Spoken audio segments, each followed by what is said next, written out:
안녕하세요. 아, 이장우 교수입니다. 그간 회원 여러분 어떻게 지내셨는지요? 이번 세미나는 저희 시류를 반영해서 온라인 공개 세미나 형태로 웹 세미나를 개최하겠습니다. 공지한 대로 오늘 주제는 많은 분들이 관심을 가지실 것 같습니다. 한국의 코로나 방역 체계의 성과와 과제라는 주제로 함께 하겠습니다. 지금 유튜브에서 공개 세미나로 진행이 되고 있어서 그 스트리밍된 옆에 직접 제가 얼굴은 저희가 뵙지는 못하지만은 옆에 그 메시지로 의견을 주시고 질문을 주시면은 저희도 같이 참여하는 이런 그 모습으로 가겠습니다. 오늘 주제를 발표에 앞서서 오늘 행사 웹 형태이긴 합니다만 행사의 그 혁신경제 이사장님이신 김준묵 회장님이 또 간단하게 또 인사 말씀, 오래간만에 또 여러분들께 인사 말씀드리겠습니다.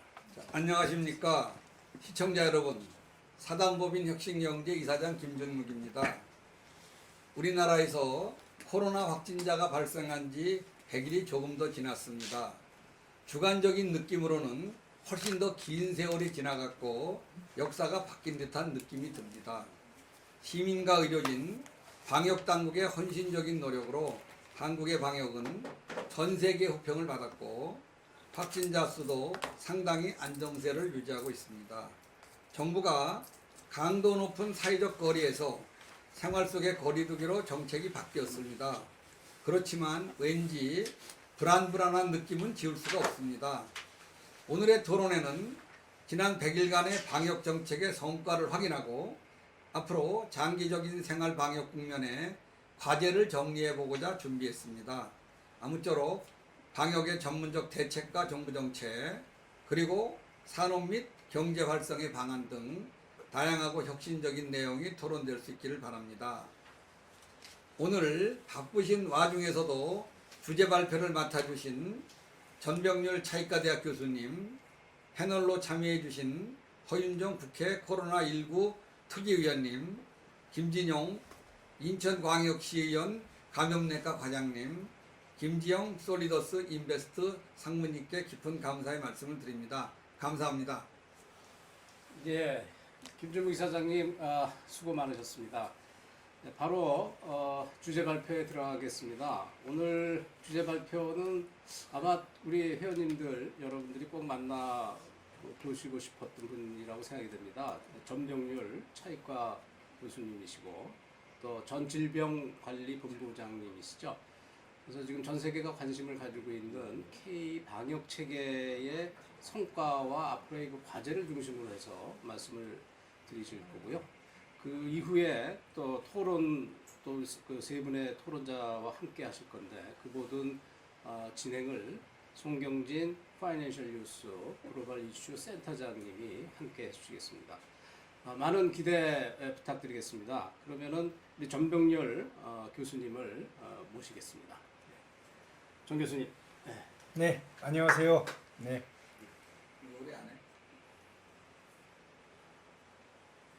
네, 안녕하세요.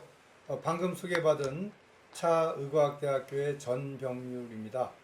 오늘 한국의 코로나19 방역 체계의 성과와 과제를 주제로 발표를 해드리도록 하겠습니다.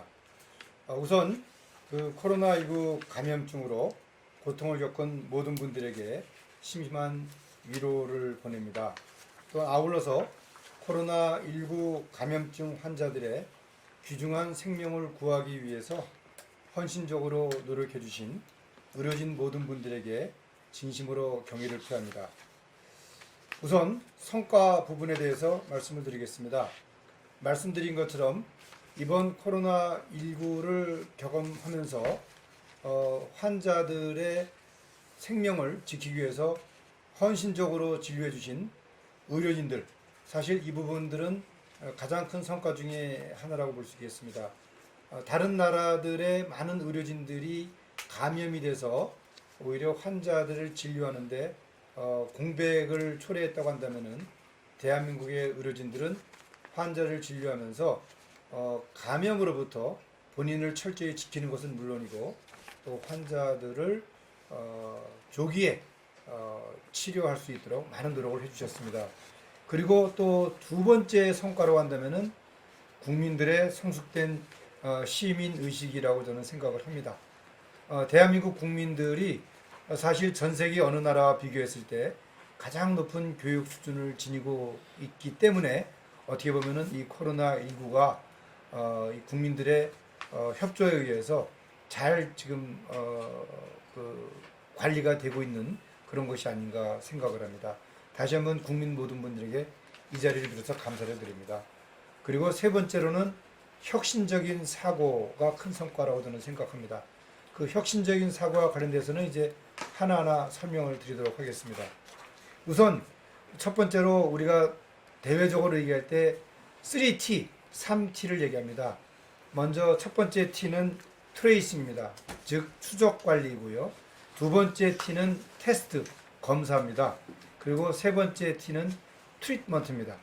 우선 트레이싱과 관련돼서는 그 확진자로 판정이 되면은 그 확진자와의 접촉자들을 IT 기술을 총동원해서 저희들이 확인을 하게 됩니다. 휴대폰 사용이라든지 신용카드, 또 교통카드, 그리고 CCTV 이런 것들을 통해서 접촉자를 다 확인하게 되면은 그분들을 2주간 격리 조치하면서 이 질병의 확산을 방지하고 조기에 진단하고 그리고 격리하는 그런 역할을 했다고 볼 수 있겠죠. 그리고 두 번째 T, 테스트입니다. 대한민국 정부가 어떻게 보면은 전 세계적으로 가장 그 획기적인 그런 상품을 개발했다. 조기 진단입니다. 그리고 이 진단 체계는 질병이 발생하자마자 바로 2주 만에 신속 승인 절차를 통해서 환자들에게 바로 적용이 가능했죠. 그리고 세 번째는 의료진들과 또 국민들이 하나 되는 그런 치료 체계를 저희들이 경험을 했습니다. 그리고 이 치료와 관련돼서는 전체 환자들의 80%에 해당되는 경증 환자들은 의료기관이 아닌 생활치료센터에서 치료를 받고 나머지 20%를 국가지정격리병원 또 음압병상에 갖추어진 대학병원 그리고 종합병원에서 집중적으로 치료를 받을 수가 있었습니다. 다음 순서는 역학조사 시스템입니다. 말씀드린 것처럼 그 확진자의 동선은 그 IT 기술 접목을 통해서 개발이 됐습니다. 그래서 국토부와 질병관리본부가 합심을 해서 신종 코로나 바이러스 감염증 역학조사 지원 시스템이라는 시스템을 개발했고요. 그리고 이 시스템에는 휴대폰 위치 정보 그리고 신용카드 사용력이 동시에 이제 적용이 됩니다. 질병관리본부에서 확진자를 통보를 하게 되면은 10분 만에 이 시스템에 가입된 28개 기관의 자료가 동시에 모여지고 그러면서 바로 지자체에 이 확진자의 동선이 공개가 됩니다. 그리고 이제 세 번째 이 진단키트 개발입니다. 2020년 1월 10일 감염병 분야의 전문가 회의가 소집이 됩니다. 그리고 바로 3일 만에 검사법 개발 착수를 발표를 하게 되죠. 따지고 보면은 우리나라가 1월 20일 날 최초 환자가 발생을 했는데요. 그 최초 환자 발생하기 열흘 전부터 중국 우한에서의 환자 발생 보고가 있은 후에 바로 질병관리본부와 또 학회 그리고 이 개발 업체들이 함께 모여서 착수를 하게 됩니다. 그리고 20일 환자 발생 이후에 일주일 만에 질병관리본부, 진단검사의학회, 시약업체가 모여서 이 질병관리본부가 그 개발한 진단시약 프로토콜을 공개하고 그리고 바로 진단키트가 대량 생산 체계로 이루어지게 되고 3월 28일 기준으로 하루에 80만 건 검사가 가능한 그런 물량이 이제 생산이 되게 됩니다. 신종 코로나 진단 키트를 보게 되면은 그 코로나 감염증이 의심되는 환자 그리고 의사가 필요하다고 인정되는 그런 경우 이런 경우에는 환자들에게 바로 검사가 가능합니다. 다음 슬라이드를 넘겨주시면 감사하겠습니다. 네. 그리고 이 진단시약을 마련하고 이 진단시약은 민간 의료기관 배포를 통해서 지역사회 단위의 확진자 모니터링이 강화될 수 있도록 그렇게 한 바 있습니다. 자, 또 다음 슬라이드. 이 다음 슬라이드. 좀 느려. 아, 느리니까 예. 제가 넘기고 있어요. 그러고 이제 이 검사가 이제 실제로 진행이 되면서 원래는 그 의사 선생님이 그 검사를 받으러 온 사람을 한 명 한 명 이제 검사를 하게 됩니다. 그렇게 되면은 이제 검사할 때마다 그 소위 말하는 방호복을 이제 갈아입게 되는데요. 그 방호복을 갈아입는 시간이 한 20분 걸립니다. 그렇기 때문에 검사를 받는 그 시간 자체가 대단히 이제 오래 걸리게 되기 때문에 이때 이제 바로 혁신적인 아이디어가 나오게 됩니다. 드라이빙 스루 그리고 워킹 스루 이런 것들이 이제 제안이 되고 실제 이러한 것들이 질병관리본부와 함께 감염 위험성을 차단하는 그런 쪽으로 이제 개발이 돼서 실제로 이제 워킹 스루는 서울에 있는 양지병원에서 3월 16일 날 도입이 됐고요. 그 다음에 드라이빙 스루는 그보다 앞서서 2월 23일 날 경북대 칠곡병원에서 이제 착안을 해서 실제 도입이 되고 이러한 두 가지 방법이 지금 국내는 물론이고 전 세계적으로 지금 적용이 되고 있습니다. 그리고 이제 생활치료센터 사실 이 부분이 어떻게 보면은 보건의료 시스템의 붕괴를 막을 수 있는 또 가장 혁신적인 방법이라고 할 수 있겠습니다. 우리가 확진자가 발생하게 되면은 통상적으로 확진자들이 전부 다 병원에서 진료를 받는 것으로 생각을 합니다. 그런데 이 코로나19의 경우에는 전체 환자 중에 80% 정도가 경증으로 특별한 의학적인 치료가 없이도 완치가 될 수 있는 그런 환자로 분류가 될 수 있습니다. 그래서 이분들을 병원이 아닌 그 1인 격리시설이 갖춰진 별도의 시설에 격리를 하고 그리고 이 격리된 사람들을 그 센터에 근무하고 있는 의료진들로부터 모니터링을 받게 함으로써 전체 환자의 80%에 해당되는 병상을 우리가 세이빙을 할 수가 있었습니다. 그렇기 때문에 많은 환자가 발생을 하더라도 병상 부족으로 환자들을 진료하지 못하는 그러한 문제가 해결될 수가 있었습니다. 그리고 나머지 20% 환자들이 말씀드린 것처럼 국가 지정 음압격리병동 또 3차 기관인 대학병원 그리고 종합병원의 감염병 전문병동에서 치료를 받을 수가 있었습니다. 네, 그리고 이제 치료제 그리고 백신은 현재까지는 그 개발 중인 그런 상황이지만 현재 다른 그 환자들을 위해서 치료가 되는 그런 약들이 예를 들어서 뭐 에이즈 치료라든지 말라리아 치료제라든지 또는 에볼라 치료제 이런 치료제에 사용될 수 있는 약들이 환자들에게 적용을 했습니다. 그리고 백신의 경우에는 현재 이 백신을 개발하기 위해서 전 세계적으로 상당히 많은 그 국가 그리고 또 제약회사들이 노력을 하고 있습니다. 어제죠? 어제 EU가 중심이 돼서 이 치료제와 백신 그리고 보호물자들을 개발하기 위한 펀드 레이징이 있었습니다. 그래서 전 세계적으로 10조 원에 해당되는 기금이 모여졌습니다. 그리고 이 기금을 통해서 백신에 한 40억 유로 그리고 또 치료제에 20억 유로 그리고 보호물자에 15억 유로가 이제 배정이 되고 이 배정된 기금을 통해서 전 세계적으로 이제 공동으로 개발을 할 그런 계획을 세웠습니다. 자, 이러한 부분들이 이제 대표적인 성과라고 한다면은 또 우리나라에서 코로나19를 관리하면서 몇 가지 논쟁거리가 있었습니다. 첫 번째 논쟁은 이제 초기 단계에 중국에서 많은 환자가 발생을 했을 때 이 중국을 통한 입국자들의 입국 제한이라든지 입국 금지 부분에 대한 논쟁이 있었습니다.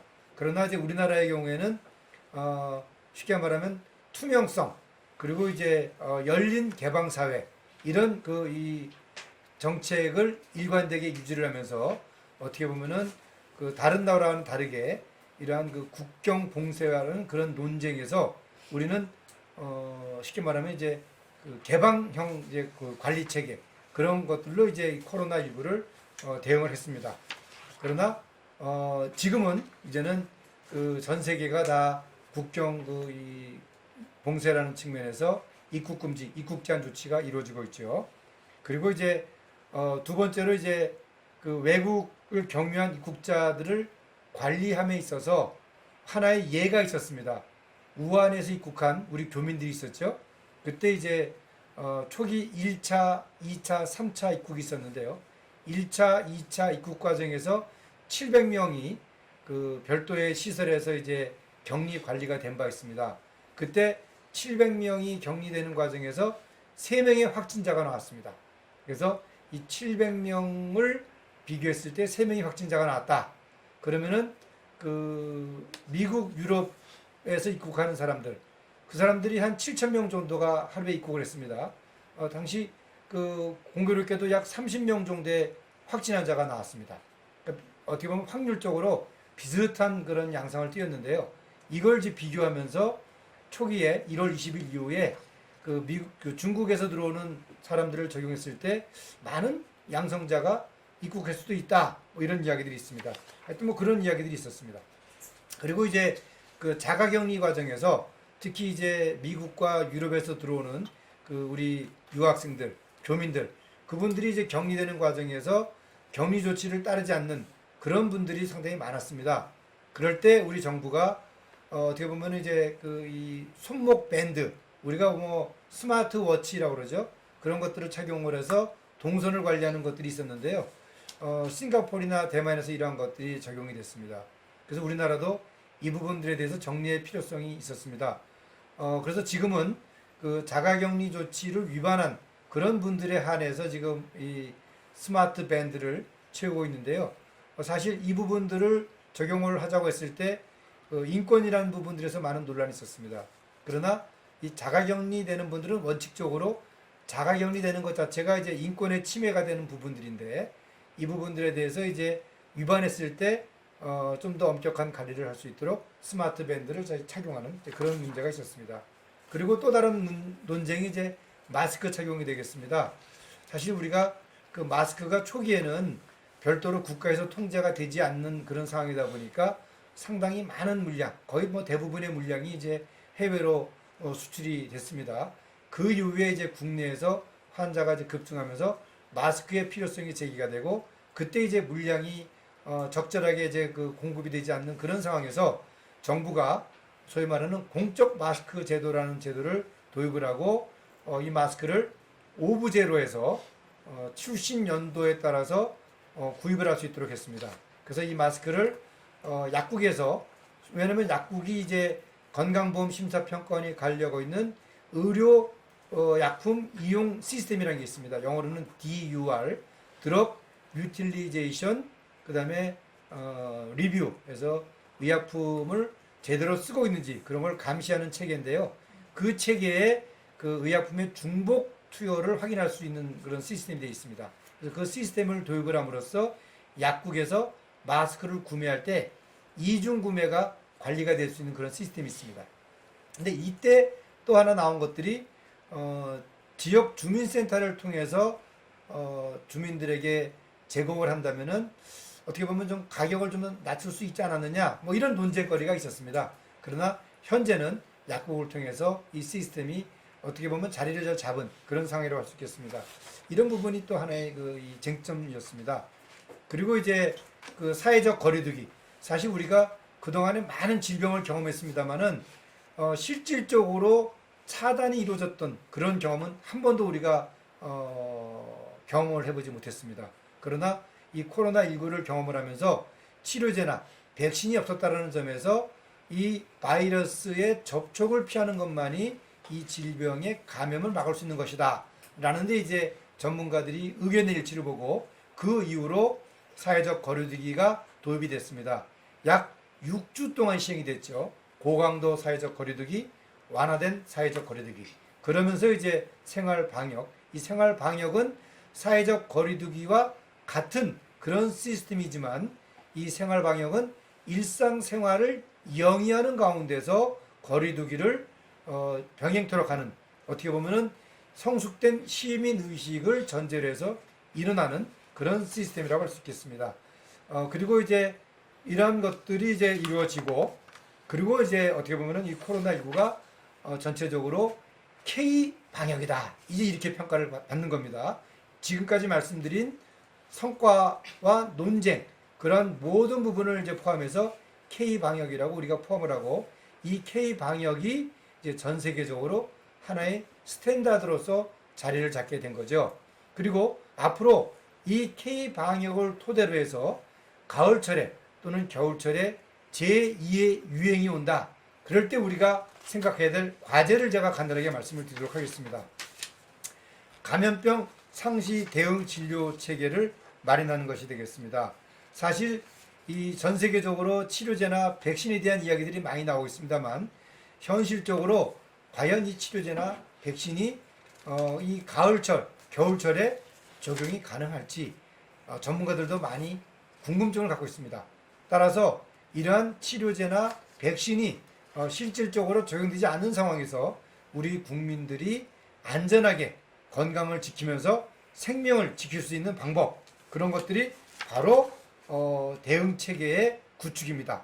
이 대응체계 구축은 우리가 이번 1월 20일부터 100일 동안 경험했던 것들을 토대로 해서 훨씬 더 강화된, 그리고 꼼꼼한 그런 의료 체계를 구축하는 것들이 되겠습니다.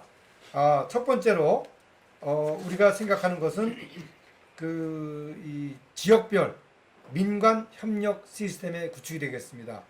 이 민간 협력 시스템의 구축은 중앙정부 차원에서 정부와 전문가단체의 협력 체계, 그리고 지방자치 차원에서의 보건소와 지역 의사회와의 협력 체계 구축, 이런 것들이 상시화될 때 어떻게 보면은 보다 능동적이면서 유기적으로 대응을 할 수가 있다. 이제 그렇게 보게 됐습니다. 그리고 이러한 것들이 가능할 수 있도록 하기 위해서는 정부 차원에서 의료 진들에 대한 적절한 보상, 그리고 지원 방안이 마련이 된다고 한다면은 훨씬 더 이 효과적인 그런 지원 체계가 가능할 것이다. 그렇게 생각을 합니다. 그리고 두 번째, 감염병 전문병원 설립, 그리고 발열 호흡기 전담 진료 센터 그 지정과 활성화가 되겠습니다. 물론 지금 1차 유행 때 이러한 것들이 잘 가동이 됐습니다. 그리고 2차 유행을 대비하기 위해서 그 코로나19 환자가 늘 발생할 수 있다, 이런 걸 염두에 두고 의료기관에서 이런 의심 환자들에 대한 상시 진단 시스템을 구축을 하고, 그리고 이러한 구축하에서 환자들을 상시 진료할 수 있는 그런 시설을 갖춘 전담 진료소, 그리고 전담 병원을 지정을 하고 활성화를 할 필요가 있겠습니다. 그리고 공공병원의 역량 강화가 되겠습니다. 사실상 감염병을 대응을 하기 위해서 병원에 투자가 되는 부분들은 음압병상 유지라든지 민간 병원들이 사실상 그 투자하기에는 많은 어려움이 있는 것이 사실입니다. 따라서 코로나19의 대유행 그리고 재유행을 대비하기 위해서 지역 공공의료의 재정비, 그리고 또 감염병 전문병원의 설립 등을 통해서 감염병 대응 역량을 강화할 필요가 있겠습니다. 그리고 그 요양병원, 정신병원, 이번에 1차 유행 때 우리가 이들 기관들이 취약시설이라는 것을 우리가 경험을 했습니다. 그래서 이런 요양병원과 정신병원에 대한 이 집단 발병을 예방할 수 있는 그런 매뉴얼들을 우리가 보완할 필요가 있겠습니다. 그리고 특히 이제 오늘 우리가 이제 이렇게 온라인으로 화상으로 회의를 하는 것처럼 의료 분야에 있어서도 코로나19를 통해서 비대면 진료 체계에 대한 제도적인 마련이 필요하다라는 걸 느낄 수가 있었습니다. 따라서 이 비대면 진료의 지속 가능성을 위해서 전화 상담이라든지 또는 처방, 이런 것들에 대한 제도적인 검토, 그리고 또 이런 부분들에 대한 그 건강보험에서의 수가로 보상하는 그런 부분들도 좀 중장기적으로 논의할 필요가 있겠다 말씀을 드리고 싶습니다. 그리고 또 관리가 가능한 그런 수준에서 시도의 개별적인 대응, 그리고 또 긴급 상황에서는 권역별 자원 활용 방안, 이런 부분들을 검토할 필요가 있겠습니다. 그 부분에 있어서 병상 활용과 관련돼서는 중증환자 치료병원, 감염병 전담병원, 그리고 생활치료센터의 확보, 또 의료 인력 활용과 관련돼서는 공중보건이라든지 군의관, 또 공공의료기관에 있는 의료 인력을 활용하는 방안, 그리고 또 필요시에는 민간 의료 인력에 대한 동원, 여기에는 이제 자원봉사 그런 부분들도 같이 연계가 되겠습니다. 그리고 이제 의료 장비와 관련돼서는 중환자 치료에 필요한 장비, 예를 들어서 뭐 에크모라든지 CRRT, 벤틸레이터 이런 것들이 이제 충분히 이제 확보가 돼야 되겠고요. 또 확진 환자 이동에 필요한 음압 카트가 또 충분히 확보가 돼야 되겠습니다.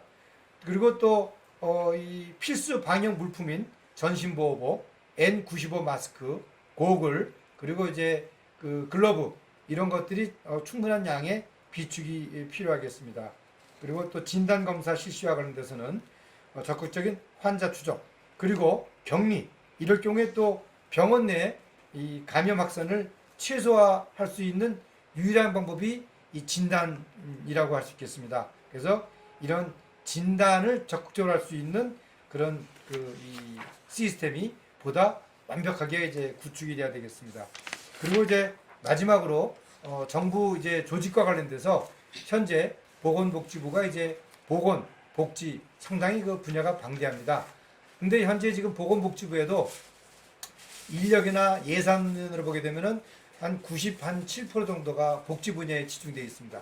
그렇기 때문에 보건 분야에 대한 전문성이라는 것들이 좀 더 강화가 될 필요가 있겠다. 그래서 차제 중장기적으로 보건부 독립, 또 이렇게 될 경우에는 현재 교육부라든지 환경부라든지 국방부, 또 각 그 이 정부 부처에 산재되어 있는 이 보건 업무가 하나의 그 업무로 이제 모아져서 보다 효율적으로 관리할 수 있는 그런 부분들도 좀 검토가 될 필요가 있겠다라는 점을 말씀을 드리고요. 그리고 이제 두 번째로 현재 질병관리본부가 차관급 기관으로 되어 있습니다. 그러나 인사권, 예산권이 보건복지부에 이제 속해 있다 보니까 전문 인력을 확보하는 문제라든지 또는 그 이 사업별로 예산을 적재적소에 확보하는 그런 문제가 어려움이 있는 것이 현실입니다. 따라서 차제 질병관리본부를 질병관리청으로 이제 승격시키는 문제가 이번 기회에 적극적으로 좀 검토가 될 필요가 있겠다. 그리고 보건소와 관련된 부분입니다. 이 보건소는 현재 그 각 지자체에서 이제 지도 감독을 받게 되어 있습니다. 따라서 전문성이라는 분야에서 약간의 좀 이 부족한 부분들이 있습니다. 그래서 보건복지부 그리고 질병관리본부에서 직접적으로 지도 감독을 받을 수 있는 그런 그 조직 체계의 변화가 차제에 검토가 될 필요가 있겠다. 이런 점을 거버넌스 체제에 대한 부분으로 말씀을 드리면서 코로나19 과제와 성과에 대해서 제 발표를 마치도록 하겠습니다. 감사합니다.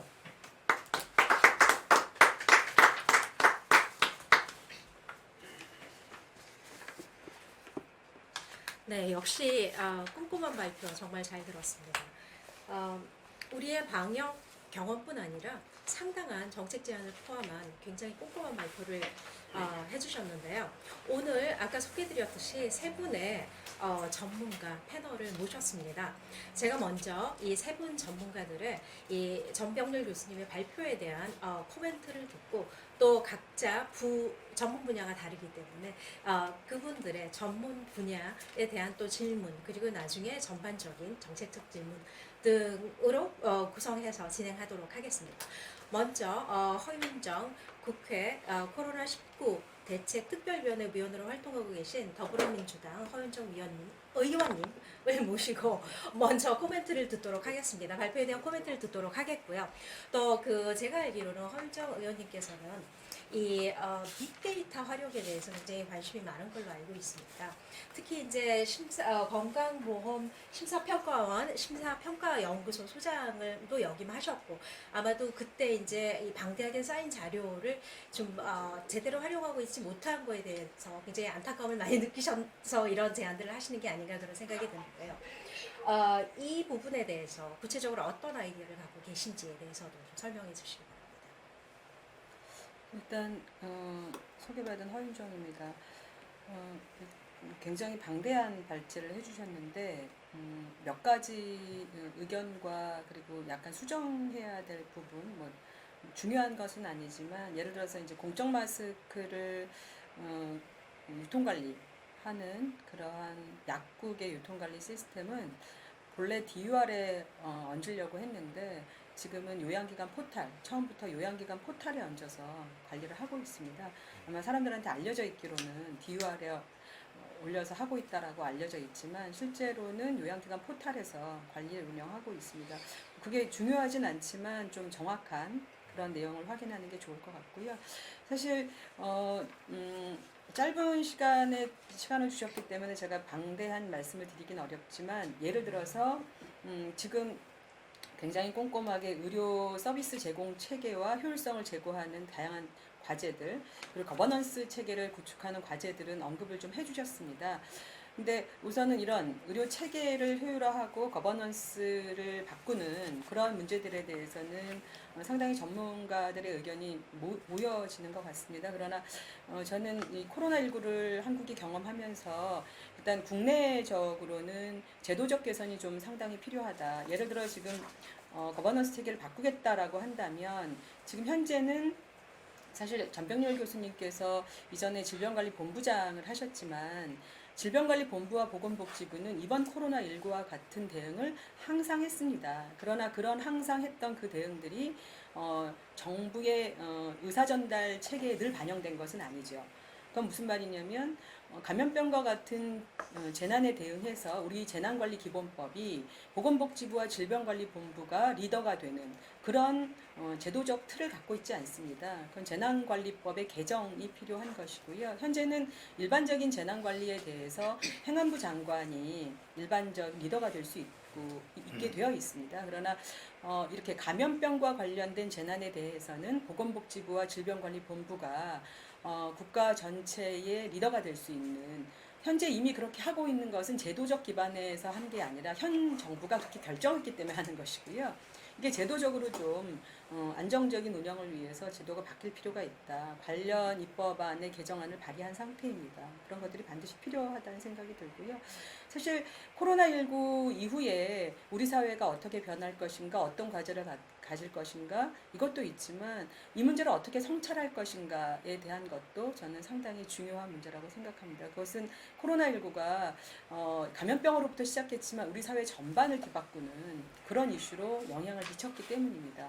예를 들어서 지금 이제 전 세계적으로 궁금해하는 것이 아니 왜 미국과 영국 모든 나라에서 그 마트에서 휴지가 동났는데 왜 한국은 그런 사재기가 없었을까? 그걸 많은 언론은 한국의 성숙한 시민의식을 얘기하지만 실제로는 그렇지 않습니다. 뭐 여러 가지 가설이 있을 수 있지만 한국 같은 경우에는 뭐 한 예로 든다면 이커머스가 상당히 발달해 있기 때문에 미국의 매장에 가서 나 휴지를 한 박스 구매해야 되겠다 마음 먹고 가지만 옆 사람이 세 박스를 구매하면 그 뒷사람도 세 박스를 구매하게 되고 이렇게 되면 매대에서 바로 동나게 되는 거죠. 근데 한국은 자기 집에서 혼자 주문하는 사람들이 훨씬 많기 때문에 옆 사람이 더 많이 사는 것에 영향을 덜 받는다는 것이죠. 실제로 글로벌 이 화장지를 제조하는 제조 회사 우리나라에 와 있는 유한 킴벌리를 방문을 해보니까 전 세계 마켓의 공이 50%가 늘었다고 합니다. 한국만 20% 정도 매출이 증가한 상태이기 때문에 우리도 증가하지 않은 건 아니지만 다른 국가에 비해서 상대적으로 덜 영향을 줬다. 이 정도를 해석할 수 있을 것 같고요. 근데 그거는 단순히 이커머스로만은 해석이 어렵고요.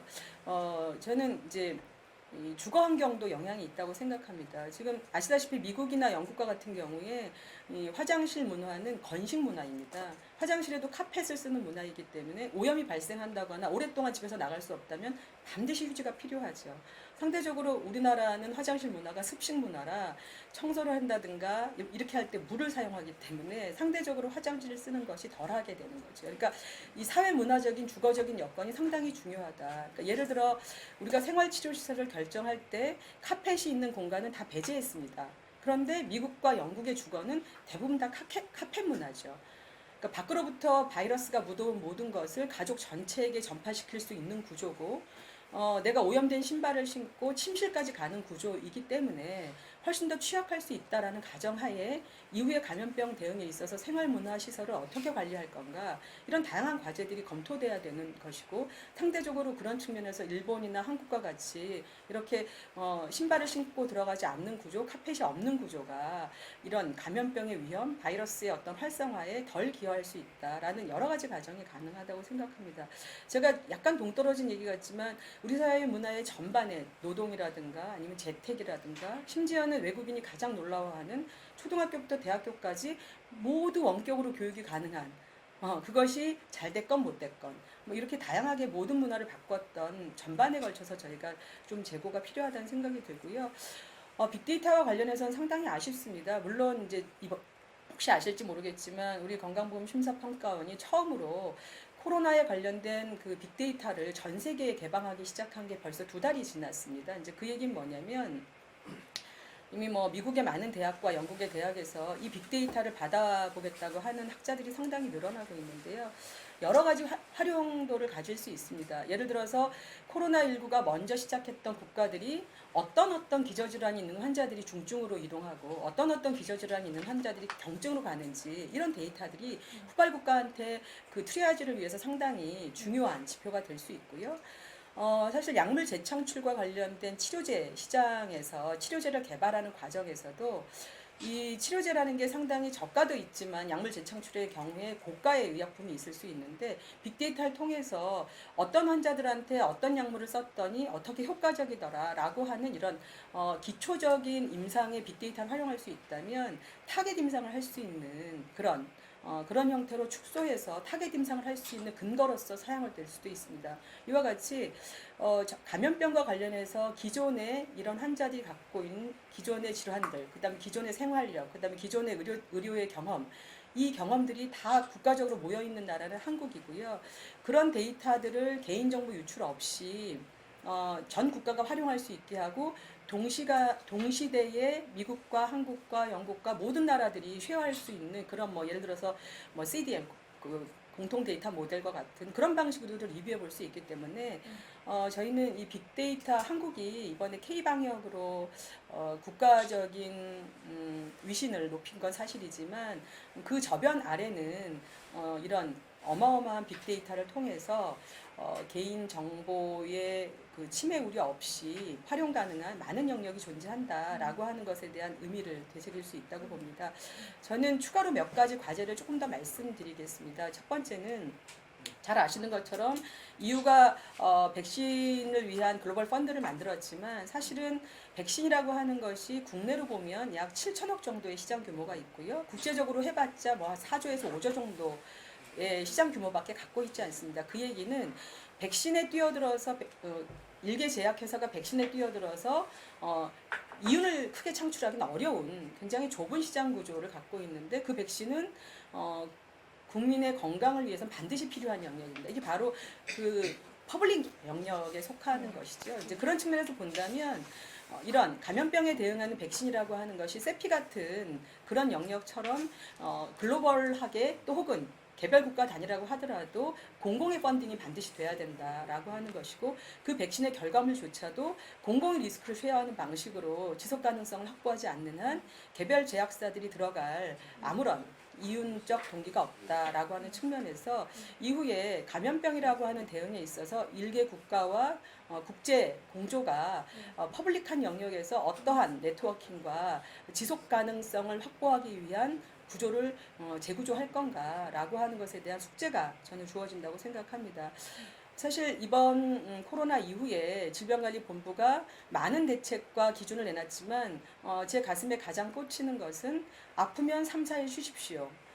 이런 상식적인 것이 통하지 않았던 우리의 사회 문화를 되돌아보고 상식이 통하고 아프면 나의 건강과 가족의 건강과 주변 사람들의 건강을 위해서 쉴 수 있는 그러한 사회 문화적 기반을 만드는데 저희가 경청하고 또 숙고하고 그런 사회적 문화의 기반을 만드는데 많은 노력을 쏟아야 한다고 보고요. 이것이 비정상적으로 집중돼서 운영되었던 산업경제 시대의 그런 패러다임을 지금의 지식경제 사회에서도 여전히 유지하고 있었던 저희 많은 그 구태한 틀들을 코로나의 충격을 극복하면서 새롭게 개선해내는 기회가 됐으면 합니다. 이상입니다. 네, 감사합니다. 코멘트 감사하고요. 좋은 말씀 감사합니다. 이 코로나 사태로 인해서 우리가 지난 몇 년 동안 얘기했던 4차 산업혁명 시대가 상당히 앞당겨진 거 아닌가 이런 생각이 들고요. 우리는 휴지 사재기가 없었는데요. 이게 생활 밀착형 유통 물류 시스템이 잘 갖춰져 있기 때문이기도 하고 또 얼마 전 백악관 데일리 브리핑에서 트럼프 대통령께서 그러시더라고요. 한국은 제조업이 잘 돼 있기 때문에 they make everything 모든 걸 만드는 나라인데 뭐 부족할 게 없다 그 나라는 뭐 이렇게까지 얘기를 한 적도 있는데요. 국제 공조는 뭐 아무리 강조해도 지나침이 없죠. 이번 EU 주도로 열렸던 이 국제 플래징 컨퍼런스에서 우리가 5천만 달러를 커밋했죠. 저는 개인적으로 조금 더 했어야 되는 거 아닌가라고 생각을 합니다만 다음은 우리 김지영 솔리더스 인베스트먼트 상무님의 코멘트 듣도록. 잠깐만, 이쪽에서 지금 기다리고 계신 김진영. 예. 인천. 지금 온라인으로 연결돼 계시는 김진영 인천시립의료원 감염내과 과장님의 코멘트를 듣도록 하겠습니다. 그리고 과장님, 제가 과장님께는 지금 우리가 생활방역으로 전환을 했는데요. 초중고등학생이 이제 개학을 했고요. 이거 어떻게 보시는지. 충분히 우리가 안전한 상태입니까? 며칠 동안은 확진자가 0명이었는데 오늘 이제 확진자가 1명이 추가됐어요. 거기다가 이제 해외 유입 3명까지 포함해서 지금 4명 확진자가 있는데요. 우리 충분한 조치들이 취해지고 있는 겁니까? 2차 유행이 올 것으로 보시는지요? 그리고 또 백신 개발은 언제쯤으로 예상하고 계십니까? 모두들 시간이 많이 걸릴 거라고는 얘기하는데 과장님 어떻게 보십니까? 네, 저는 인천의료원 감염내과 근무하는 김진영이라고 합니다. 저는 이제 환자를 보는 임상의사 입장이고, 아까 이제 질문에서 생활방역이 이거 전환하는 게 지금 적절한지에 대해서 이제 질문을 주셨는데, 저는 이제 오히려 생활방역에서 만약에 환자가 생겼는지를 우리가 검출해낼 수 있는 의료 자원, 의료 전달 시스템이 잘 준비가 되었는가에 대해서 좀 거꾸로 물어보고 싶습니다. 근데 사실상 지금 한 100일 정도 저희가 새로운 이 코로나 바이러스를 대응을 하면서 진단 검사 역량, 그다음에 이제 사회적 거리두기 적극적으로 전 국민이 참여해 주시고, 그래서 성공적으로 1차적으로는 막았다고 저희가 평가를 하고 있지만, 사실 이 바이러스가 이제 드러내고 있는 저희 이제 약한 부분들을 아직 저희가 해결하지 못한 부분이 있습니다. 아까 이제 전병률 전 본부장님께서도 잘 말씀해 주셨지만, 그 중에 저희가 제일 취약한 부분 중에 하나가 감시 시스템이 부족하거든요. 의료기관 감시 시스템이 부족합니다. 예를 들어서 호흡기 증상 환자 모니터링하는 시스템 중에 인플루엔자 유사 증상 모니터링 시스템이 있는데, 그게 이제 전국에서 그런 호흡기 증상자가 늘어나는지 감지하는 그런 의료기관이라고 생각하시면 되는데, 놀랍게도 우리나라의 그 기관이 한 200여 개밖에 없습니다. 200여 개는 전국에 있는 그 지자체들을 모니터링하기에는 부족한 숫자거든요. 그런 것들을 늘려야 되고, 그 다음에 이제 호흡기 바이러스 같은 것들이 이제 유행하는 거를 감시하는 그 실험실 감시 시스템이 있어야 됩니다. 근데 그것도 지금 저희가 이제 코로나19 대응하느라고 정신없었지, 기존 시스템에서 더 업그레이드 된 게 아직은 좀 부족합니다. 그저껜가 지금 중대본에서 호흡기 감염병 클리닉이라고 이제 이름 가칭을 붙였는데, 그렇게 해서 이제 의료기관들 참여를 지금 독려를 하고는 있지만, 뭐 1,000개 정도 이제 만든다고 하고는 있지만, 사실 그게 좀 더 빨랐어야 된다고 생각을 하고요. 그래서 만약에 이제 생활방역 시스템에서 이제 환자들이 발생을 할 때 적극적으로 찾아내고 진료받고 격리할 수 있는 그런 공간이 조금만 미리 준비됐었으면 하는데, 그 부분이 좀 아쉽고, 전문가들은 그래서 똑같은 말씀을 드리는 겁니다. 생활방역, 사회적 거리두기, 적극적 사회적 거리두기에서 생활방역 시스템으로 갈 때 다시 원상복귀 시키려면 뭔가 기준점이 있어야 되지 않겠냐. 그 부분이 이제 감시 시스템에 해당이 될 건데요. 그게 시간적으로 좀 부족하고 걱정되는 우려스러운 부분이 아닌가 싶습니다. 두 번째 이제 그 임상적으로 치료제나 백신에 대한 내용이 이제 좀 궁금하실 건데요. 두 가지입니다. 치료제는 기존에 있는 약 중에서 찾아내는 게 가장 빠른 방법입니다. 왜냐하면 신약 개발이라는 거는 후보 물질부터 찾아내는 게 너무 오래 걸리고 거의 뭐 5년, 10년을 기다려야 되기 때문에 그거는 솔직히 단기간에 어렵고요.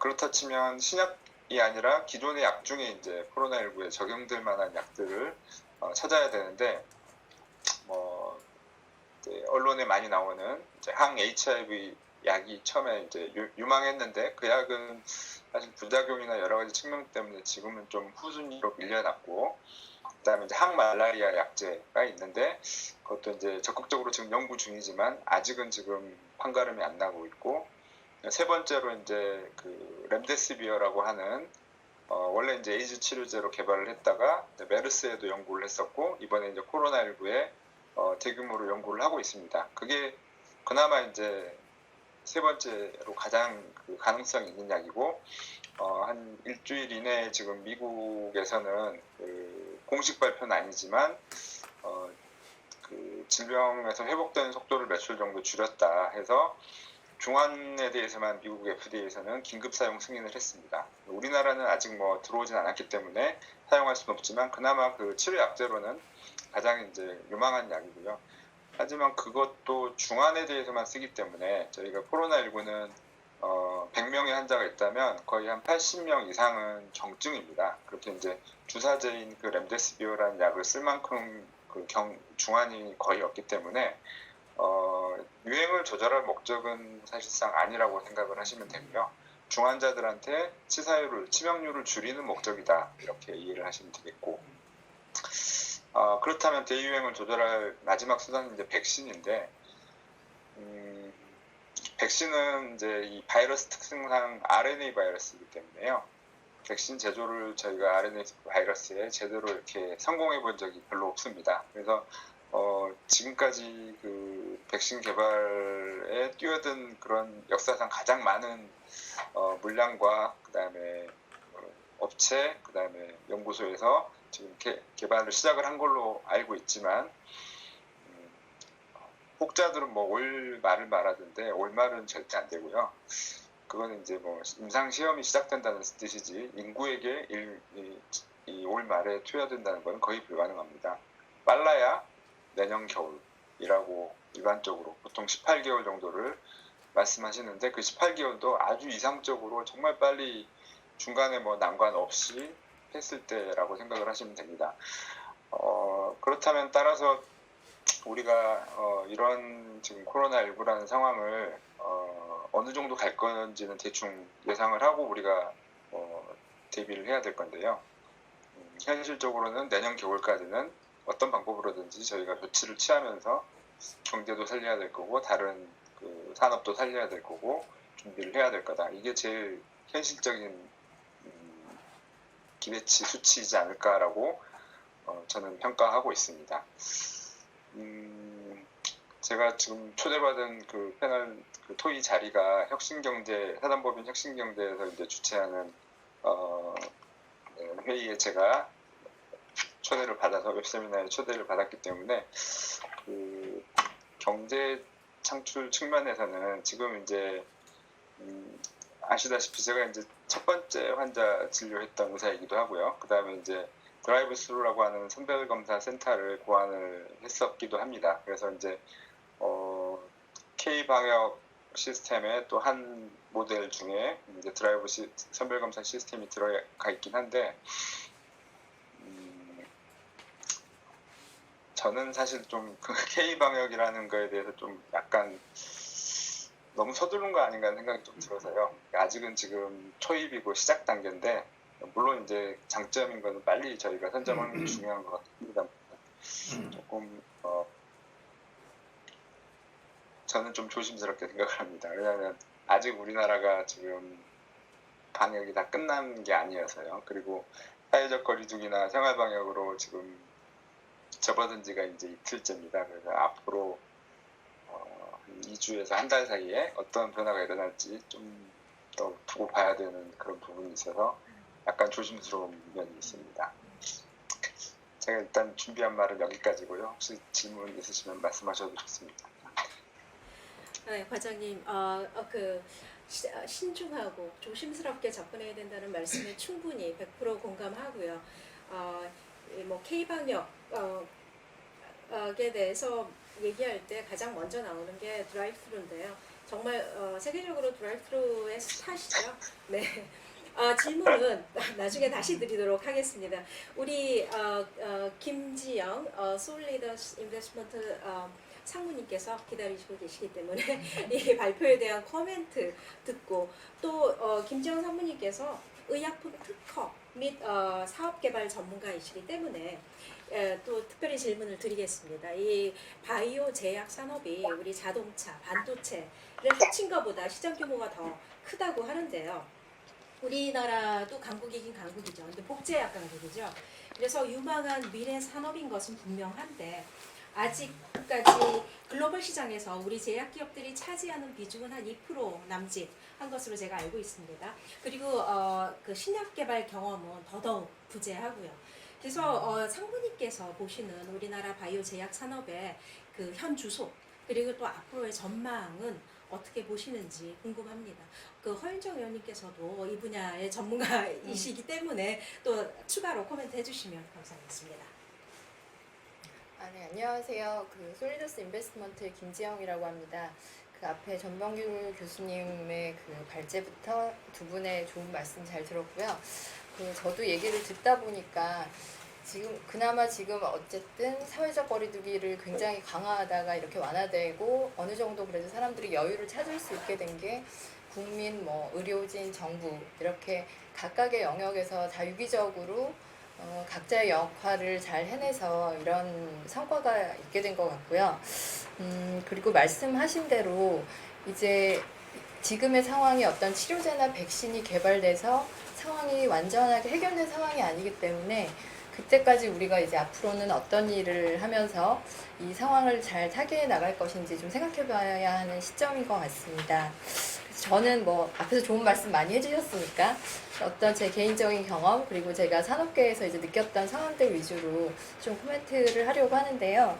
사실 이제 사회적 거리두기가 많이 완화되면서 저도 이번 주부터 그 운동시설에 가서 운동을 하기 시작했는데 사실 마스크를 쓰고 운동을 한다는 게 굉장히 불편하고 덥고 힘들더라고요. 그래도 이제 아직 얼마 되지 않아서 마스크 쓰고 이제 다들 운동하시고 뭐 이렇게는 하지만 그게 이제 이게 시간이 지나면 계속 지켜질까 이런 생각도 들고 실제적으로 제가 요즘에 거리를 다녀봐도 마스크를 예전보다는 조금 덜 쓰고 다니시기도 하고 그리고 뭐 지하철이나 이런 대중교통의 경우에 출퇴근 시간에 사실 사회적 거리두기를 한다는 것이 실질적으로 별로 이렇게 조금 행해지기 어려운 그런 상황인 것 같습니다. 그렇다면 과연 우리가 계속 이런 감염에 대한 상황, 위험이 존재하고 있는 상황에서 어떤 부분이 있을까 이제 저는 좀 생각을 해보면 아까 앞에서도 이제 뭐 진단이나 감시 시스템에 대한 말씀을 해주셨는데요. 그 부분에 대해서 저는 한 가지 코멘트를 하고 싶습니다.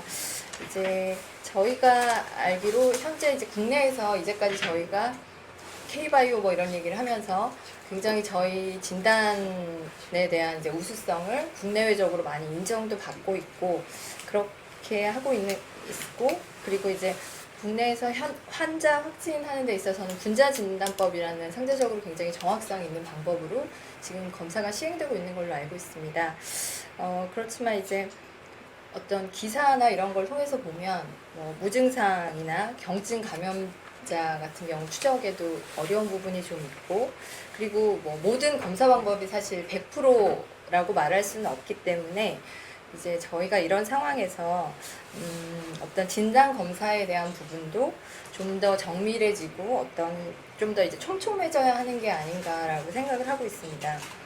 그래서 이런 그러니까 비상 상황과 같은 그런 어떤 사회적 격리가 아니라 생활 방역 체제에서는 이제 좀 위험한 환자군을 보다 빨리 선별해서 이제 대응할 수 있도록 이제 분자 진단보다 좀 더 빠른 검사 결과 나오고, 그다음에 장비나 이런 것들이 크게 필요 없이 낮은 비용으로 할 수 있는 그런 항체 진단 키트도 같이 병행해서 저희가 선제적으로 좀 대응할 필요가 있지 않나 생각이 되고요. 그리고 이제 제가 산업적으로도 좀 생각을 해본다면 현재 우리나라에서 이제 외국으로 수출되고 있는 진단 제품이 분자 진단 제품, 항체 진단 제품 두 가지가 있는 걸로 알고 있는데요. 개인적으로 제가 아는 투자 회사에서 투자한 바이오 회사에서도 최근에 해외 수출 항체 진단 키트 주문이 너무 많이 밀려서 굉장히 바쁜 시간을 보냈다는 얘기를 들었습니다. 그랬을 때 사실 해외에도 그런 수요들이 굉장히 있는 걸로 알고 있고요. 산업적으로도 이제 이런 시점에 정부의 어떤 지원이라든지 사회 관심이 좀 더 그쪽으로 있을 수 있으면 좋을 것 같습니다. 그러니까 제가 알기로는 이 진단에 대한 부분이 아무래도 이제 정확한 것이 굉장히 중요한 부분이다 보니까 우리나라는 좀 분자 진단 쪽에 좀 더 효율성 있고 정확한 쪽에 맞춰져 있었던 것으로 알고 있는데, 뭐 최근에 미국 FDA 가이드라인이나 이런 데서도 항체 진단도 그 나름의 어떤 신속 진단 키트로서의 그런 유용성에 대한 부분이 역할을 한다라는 그런 코멘트가 있었고요.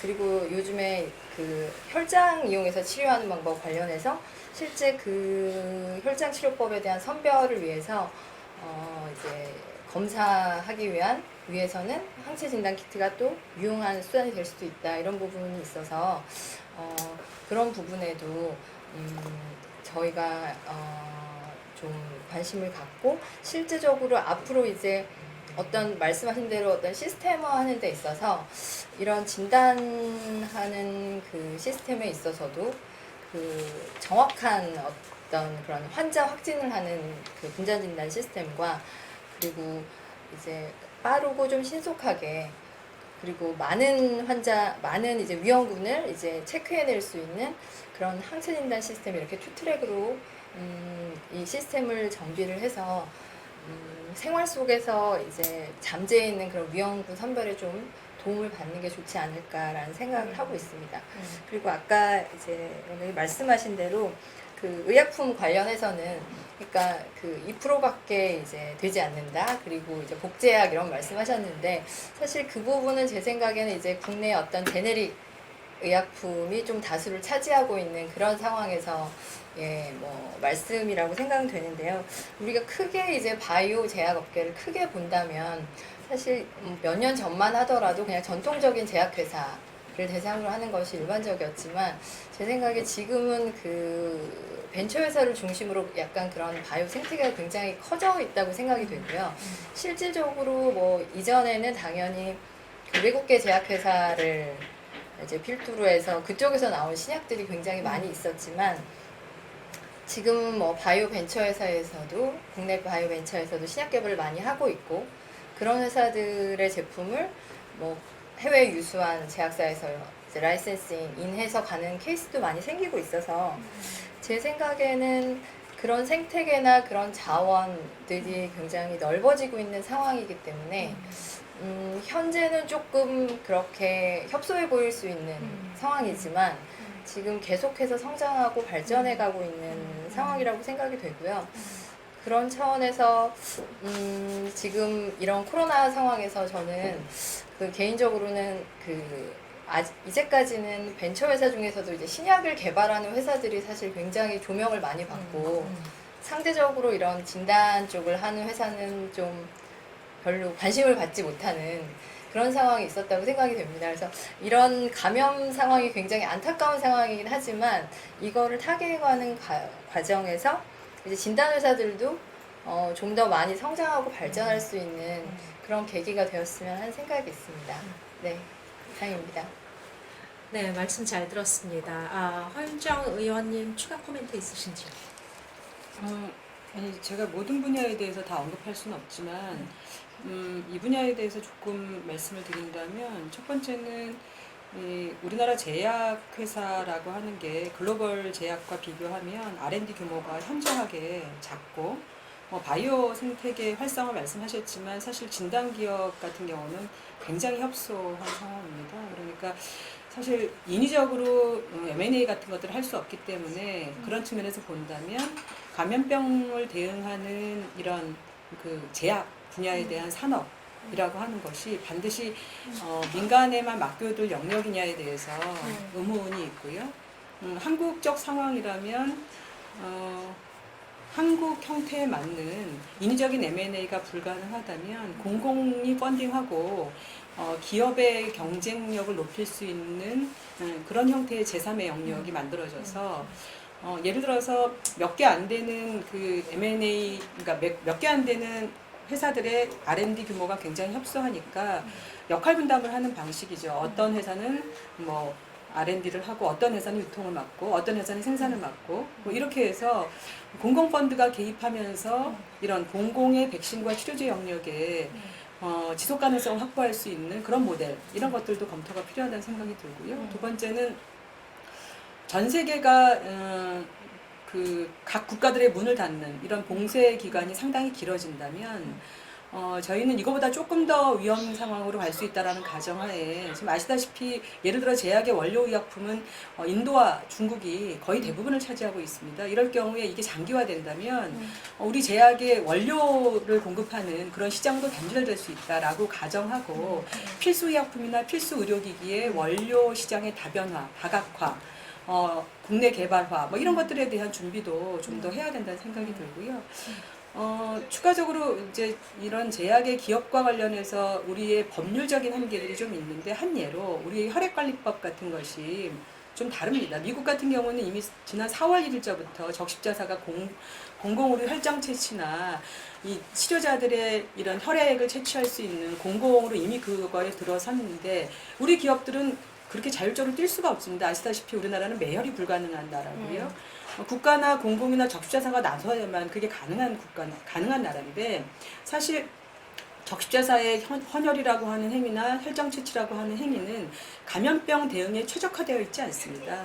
그러다 보니까 일반 제약회사들은 너무나 급하게 혈장과 헌혈이 그 감염자 혹은 완치자의 혈액이나 혈장이 필요한데 우리의 구조는 시장에서 살 수도 없고 그렇다고 그것을 자체적으로 조달할 수 있는 제도적 기반이 없기 때문에 신속하게 뛰어들 만한 역량이 상당히 떨어져 있는 이런 구조에 대해서 저희가 법률이든 아니면 제도든 차제에 감염병이라고 하는 신속 트랙에서 어떻게 재구조할 건가 이런 논의들도 전 추가로 좀 진행해야 된다라는 말씀을 드립니다. 네. 김진용 과장님 연결됐습니까? 연결돼 계십니까?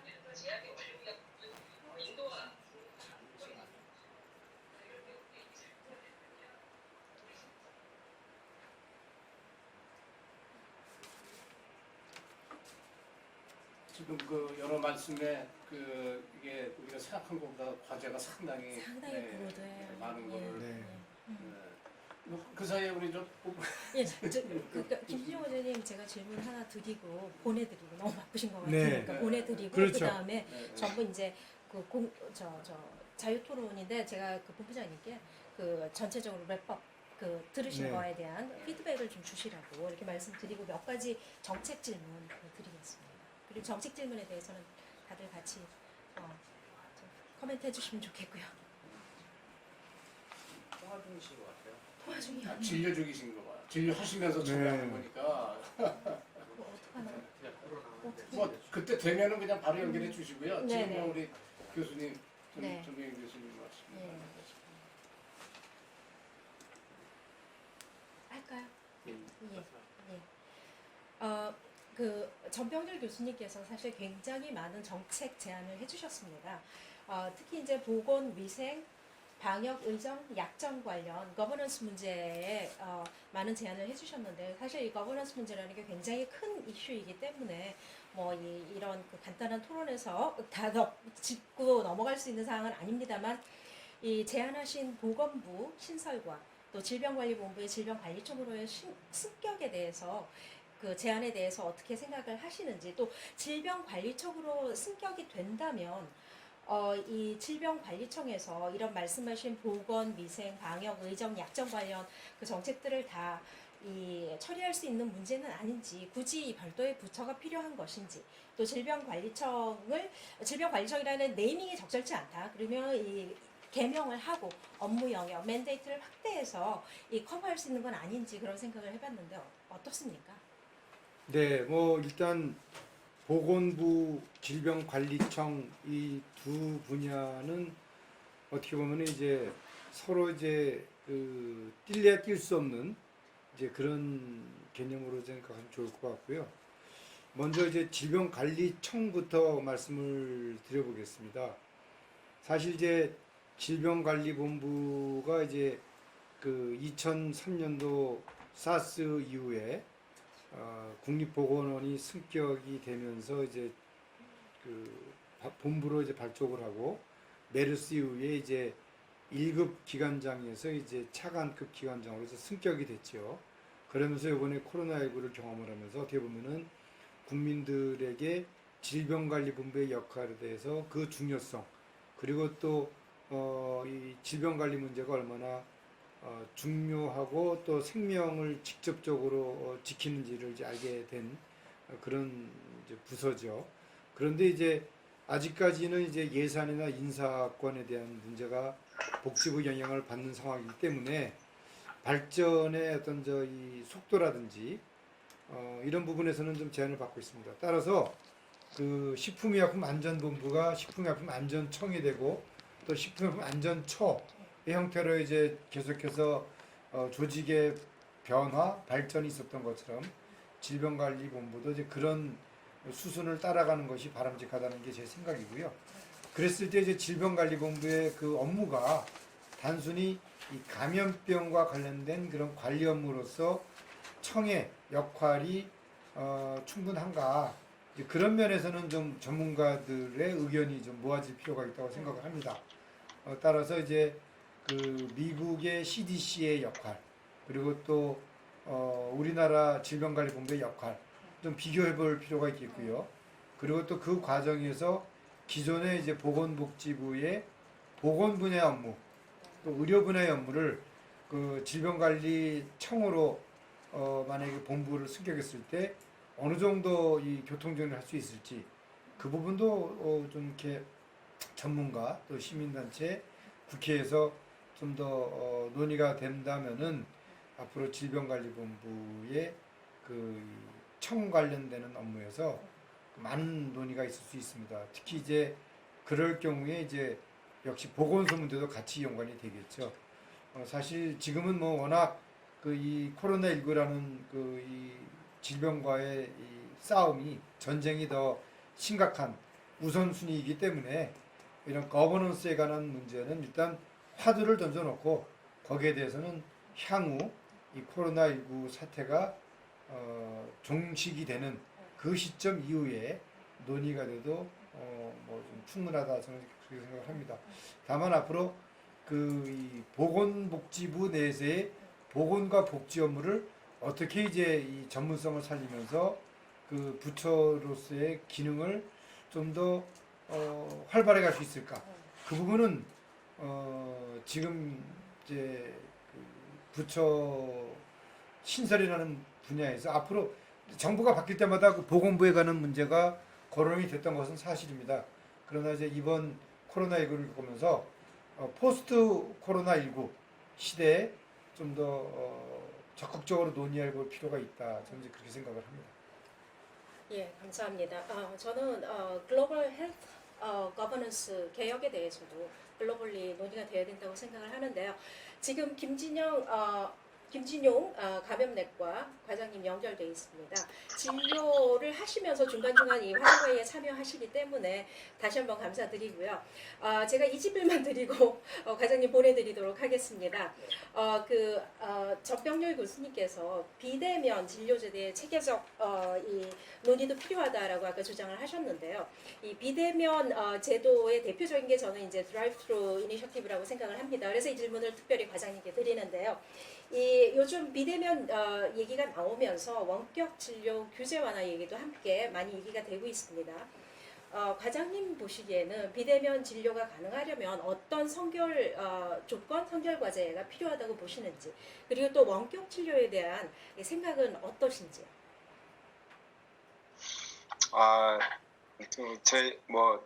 제가 뭐 속한 학회나 이런 단체 입장은 제가 아니라는 걸 좀 먼저 말씀드리고, 제 개인적인 입장을 말씀드리면, 비대면 진료나 영상 또는 원격 진료는 당연히 앞으로 가야 될 길이라고 생각을 하고요.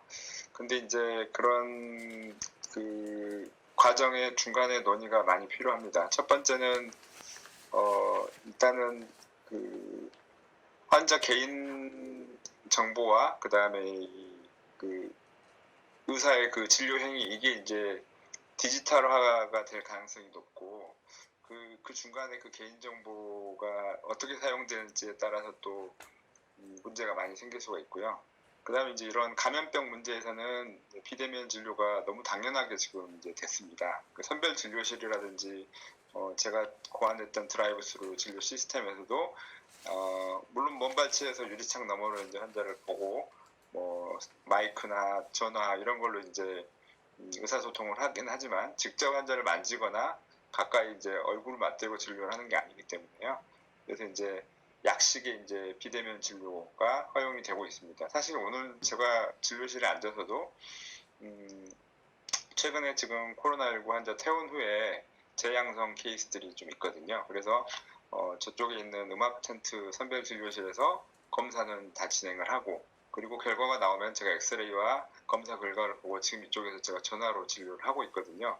실제로 현실에서는 이렇게 적용을 하고 있긴 하지만, 이제 이런 것들이 조금 더 이제 현실화돼 가야 될 거라고 생각을 하고, 그 원격 진료 문제는 이제 그게 너무 광범위하게 되면 좀 우려스러운 부분은 있습니다. 그리고 이제 의사 단체와 그다음에 이제 그 원격 진료를 받아들이는 환자의 입장, 그다음에 그 중간에 그 뭔가 이제 시스템이 개발이 돼야 되겠죠. 서로의 이제 이해관계가 좀 잘 해결이 돼야 될 건데, 저는 이제 이번에 지금 그 코로나19와 연관돼서 이제 한 가지만 좀 예를 들자면, 호흡기 감염병을 이제 전담으로 봐야 될 클리닉이 당장 필요하게 되거든요. 그거를 어떻게 해결할지가 지금 제일 관건인데, 거기에 이제 그 비대면 진료나 거기에 조금 더 가미되면 원격 진료가 될 것 같은데, 그 부분을 좀 어느 정도 좀 제한을 둬서 해결을 이제 그 허용을 해주면 어떨까 하는 생각을 합니다. 예를 들자면 그 지역에 있는 의료기관, 개인 의료기관에서 그 거주자만 진료를 볼 수 있게 한다든지, 이렇게 조금씩 제한을 둬서 차근차근 좀 해보면 개원가나 그쪽 그 현장에 있는 의료진도 조금은 납득을 하면서 이렇게 받아들일 수 있지 않을까, 이런 생각을 하고, 이번 그 코로나19가 어떻게 보면 그런 첫 발짝을 내딛는 계기가 될 수도 있지 않을까, 저는 좀 그렇게 생각을 하고 있습니다. 예, 다음에 원격 진료, 비대면 진료 관련 논의 기회가 있을 때 과장님 다시 한번 꼭 모시도록 하겠습니다. 오늘 참여해 주셔서 정말 감사드리고요. 예, 고생 네, 많으십니다. 감사합니다. 감사합니다. 예. 이제 좀 전에 김진영 회장님께서 비대면 진료 얘기하시면서 개인정보 관련 말씀을 하셨어요. 사실 이 코로나 과정에서 이 개인정보 관련해서 국제적으로 이 K방역 정보 보호, 개인정보 사용 관련해서 많이 좀 찬반 논란이 있었습니다. 한국이 이제 록다운을 하지 않고 록다운 같은 극적인 조치를 하지 않고 방역에 상당 부분 성공한 민주주의 국가로 높게 평가를 받고 있는데요. 그럼에도 불구하고 일각에서는 이 휴대폰 위치 정보, 또 신용카드 사용 내역 활용, 또 손목 밴드 활용 등 이 개인정보 활용 문제, 또 프라이버시 문제가 좀 있는 거 아니냐 한국에서. 그 한국은 집단주의와 유교 문화가 강하기 때문에 이런 그 프라이버시를 어느 정도 타협할 수 있는 그런 문화다 이러면서 이제 문화적 그 배경으로 설명을 하려고 하는 사람들이 꽤 있는 것 같은데요. 이게 이 생명이 걸린 문제인데 단순히 문화적인 현상으로 봐야 하는지 어떻게 봐야 할까요? 이 문제에 대해서. 이건 제가 말씀드릴게요. 네. 지금 이제 진행자가 말씀하신 것처럼 그 K-방역이나 이번에 코로나19를 대응하는 한국의 위상을 높이면서도 외국의 조롱거리가 됐던 것이 그 영역입니다. 특히 프랑스는 아주 노골적으로 한국 굉장히 잘하고 있는데 우린 절대 그렇게 못할 거야.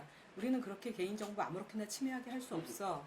라고 아낌없이 기고하시는 그런 경향이 나타났는데 저는 그거를 보면서 우리나라가 외신에 대해서 외국에 대해서 대단히 예민하지 않게 잘못 대응하고 있다라고 생각합니다. 그 얘기는 우리의 유교적 문화나 집단적 문화가 그게 가능하게 했던 게 아니라 제도적 기반이 그걸 갖추고 있는 것입니다. 예를 들어서 감염 의심자가 코로나19 검사를 받고 확진 판정을 받았다. A라는 회사의 회사 직원이.